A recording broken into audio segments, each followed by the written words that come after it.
Nosso amigo Mr. Volpe, que está aqui atrás da câmera, acabou de nos sugerir um tema maravilhoso para conversar com o Dr. José Carlos Reichmann, que graças a Deus está aqui presencialmente hoje, né?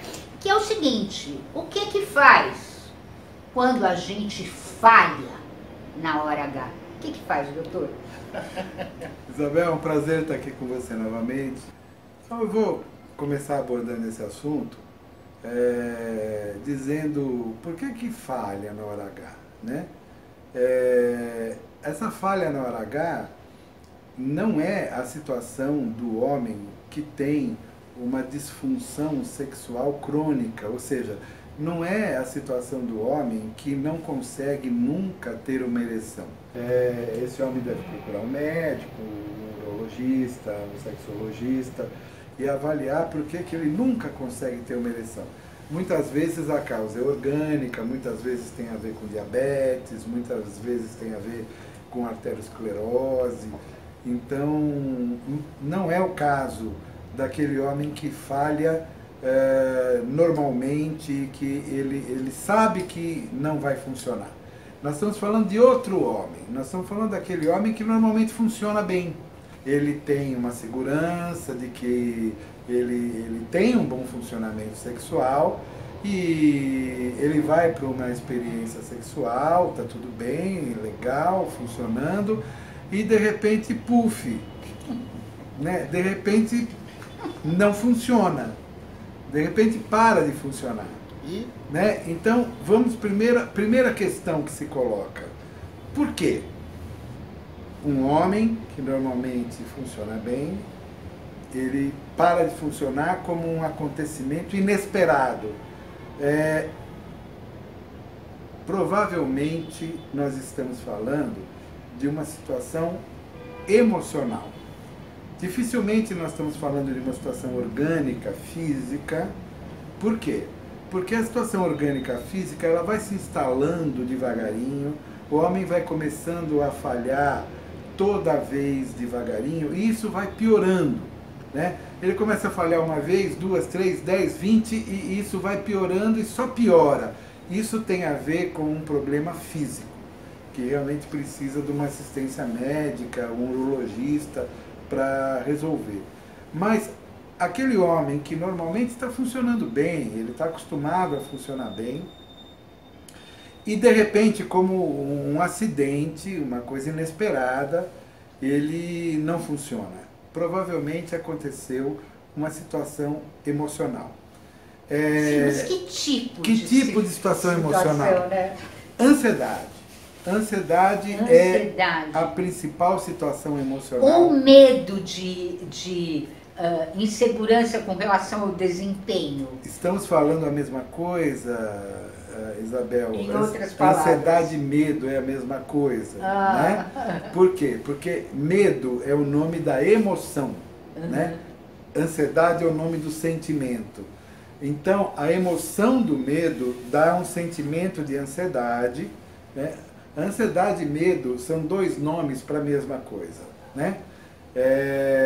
E esse medo tem a ver, geralmente, com algo que é novo na relação. Dificilmente a relação vai falhar com uma parceira que já é uma parceira habitual, porque essa parceira habitual já não tem muita novidade que possa ser motivo de medo. A parceira habitual já traz uma certa segurança. A parceira nova tem um monte de motivos para ter medo. Né? A parceira nova, aquela experiência com uma parceira nova de primeira vez, o rapaz, o homem, ele encontrou uma parceira disponível numa festa, num bar, em algum lugar, e vai acontecer uma relação sexual com uma parceira nova. Existe uma lista de motivos para ele ter medo. Né? A questão, a questão do medo na relação vai depender muito da personalidade da parceira também. Então, a parceira nova é a situação que mais motivos tem para gerar algum tipo de medo, algum tipo de ansiedade no homem, né? A parceira que ele não está acostumada, a parceira que ele não está tranquilo com ela. Em primeiríssimo lugar, o medo de não ser aprovado pela parceira, né? A parceira é nova, é uma relação de primeira vez, existe sempre aquela preocupação, será que ela vai gostar? Será que ela vai me aprovar? Será que ela vai gostar do jeito que eu sou? Alguma preocupação com alguma questão física, eventualmente, será que ela vai reparar na minha barriga? Será que ela vai reparar na minha careca? Será que ela vai reparar se o pênis é um pouco desviado para a esquerda, um pouco desviado para a direita? Então existe uma série de preocupações no homem em relação à aceitação da parceira. Em segundo lugar, vamos supor que tudo bem, a parceira está receptiva, tal. Uma outra preocupação é quando o homem tem uma parceira nova e essa parceira parece ser uma parceira muito exigente sexualmente. É uma parceira que fica falando de tal maneira, do tipo assim, olha, eu quero fazer um sexo muito espetacular, eu quero fazer um sexo muito maravilhoso, eu quero que você seja um parceiro sexual que faça uma coisa espetacular. Isso gera ansiedade no homem, ele fica com medo de não ser tão espetacular quanto ela gostaria, e esse medo de não ser tão espetacular quanto ela gostaria também funciona como um inibidor da ereção, ele pode perder a ereção por causa disso, né?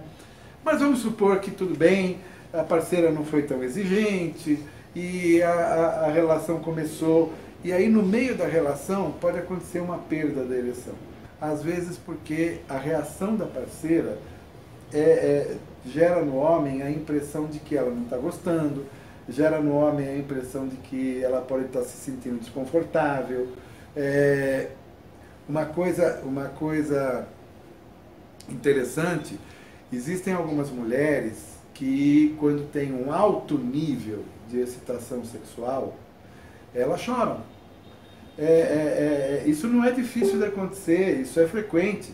Existem mulheres que, quando chegam num alto nível de excitação sexual, quase assim, muito próximo do orgasmo, ou durante o orgasmo, a emoção é tão forte que a mulher manifesta aquela emoção através de um choro. E às vezes, na hora que ela queria que o homem tivesse funcionando no melhor ritmo, né, com a melhor velocidade dele, ela começa a chorar de prazer.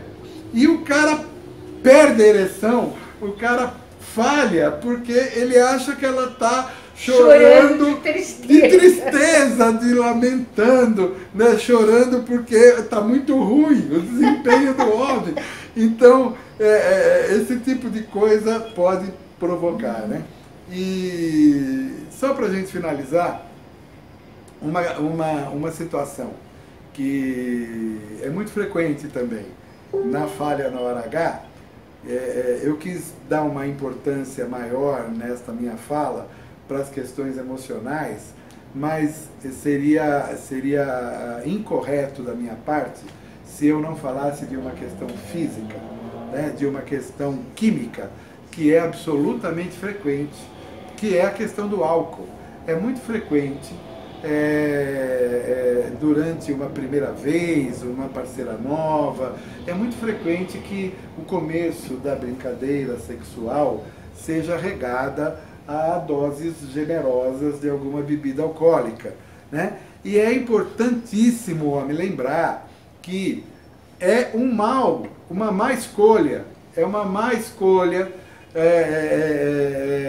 experimentar uma experiência de primeira vez com uma parceira nova com grandes doses de bebida alcoólica, porque o álcool faz um efeito químico nos centros cerebrais ligados à sexualidade do homem, que é o efeito de inibir a sexualidade. Primeiro, ele inibe o orgasmo. Se tiver numa dose não muito alta de álcool, inibe o orgasmo. O homem consegue ter uma ereção e ele consegue fazer uma penetração, só que de repente aquilo não termina nunca, porque a mulher pode até terminar a relação dela, ela pode até ter um orgasmo, e o homem fica querendo, buscando aquele orgasmo que não vem nunca. Ele não entende por que ele está penetrando e o orgasmo não vem nunca. O orgasmo não vem nunca porque o álcool está inibindo o centro cerebral do orgasmo, e ele vai ficar fazendo sexo até cansar fisicamente, até desistir por cansaço físico, e não vai acontecer o orgasmo, né? E isso, de uma certa maneira, é uma preocupação para a parceira nova, porque a parceira nova também está preocupada de ser aprovada, ela também está preocupada de agradar o homem. E aí, se o homem não tem um orgasmo na relação com ela, a primeira coisa que passa na cabeça da mulher é: o que será? Onde foi que eu errei? Que ele não. Tô errada. Onde foi que eu errei que ele não teve orgasmo? Não é? Ele não ejaculou. O que aconteceu, né? Aconteceu que era muito álcool. Aconteceu, né? Muito álcool, isso que aconteceu. Aí a inibição do orgasmo é o álcool numa dose, que é aquela dose que deixa o homem alegre, né? Aquela dose que ele fica alegre, que não é uma dose muito alta, a dose de ficar alegre já é suficiente para atrapalhar o orgasmo. Agora, se o homem bebeu mais e passou da alegria, e ele já está naquela dose da embriaguez, aí não vai inibir só o orgasmo. A inibição é mais profunda e vai inibir a ereção. Aí não vai entrar em ereção, não vai endurecer. E aí vai ficar aquela situação do que aconteceu, isso nunca aconteceu comigo. Quer dizer, isso nunca aconteceu comigo porque você está acostumado a ter relação com uma parceira habitual, e a parceira habitual não te dá ansiedade, não te dá medo. Você não bebe muito, consegue fazer sexo, né? Então, qual é a dica? A dica é a seguinte: uma bebida alcoólica junto com o sexo pode ser interessante? Pode ser interessante para quem gosta. Deixa para beber depois, não bebe antes.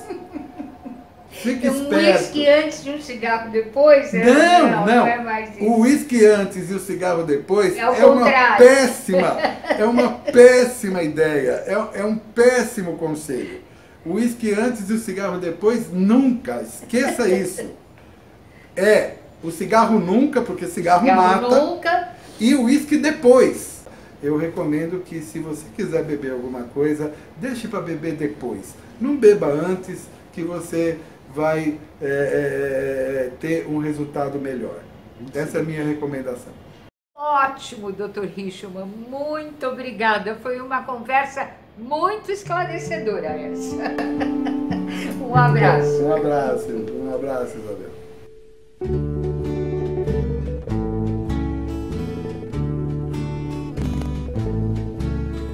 When I grow too old to dream, I'll have you to remember. When I grow too old to dream, your love will live